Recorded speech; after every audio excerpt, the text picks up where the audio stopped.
Welcome for today's video mga idol.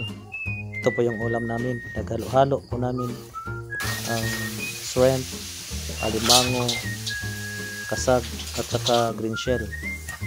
Simpleng luto lang ito mga idol. Nag-isa lang ako dyan ng ahos, bombay at saka luya. Nilagyan ko ng konting black pepper.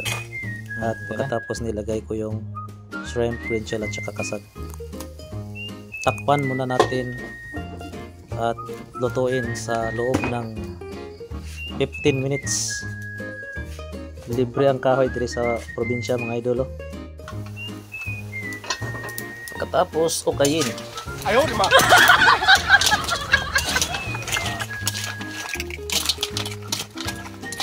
Nagsugod na o pula-pula yung color mga idol. At pasabot na hapit na siya maluto. Kasulay da mabugluto ani sa inyo mga idol. Sulay rin yung mga idol. Dami kayo. Malimot yung paborita. Ayaw di ba?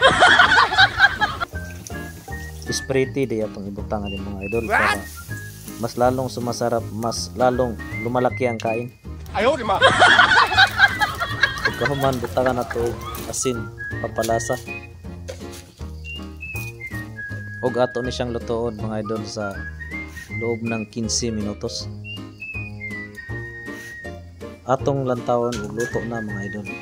Og luto na diay ang atuwang shrimp mga idol og kasag with alimango. Wow. Og ato ng haunon mga idol. Samtang gahukat ko mga idol. Dibato yung nga kung agusla mga ganantiyan mga idol. Namin may kay taon. Timing gini ba kay wala ko'y paniod to ganiha. Dako giguan ig makaon. Sureball guba na po akong dietan. Ayaw di ba? Sulay po ninyo sa inyo mga idol. Try ninyo. Sagol-sagula po itong shrimp, green shell, kasag, alimango. Di ba kay lami lagi kayo. Murag malimot juga nga. Pigado dahil ka. Ayaw di ba?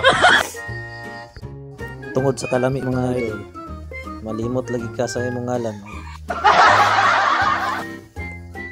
Try po tagluto panalagsa og lami mga idol no. Basta naabot tay kwarta. Di ta magtipid-tipid mga idol kay mo ganin ang trabaho ta mga idol para makakaon ta og lami, di ba? Wow.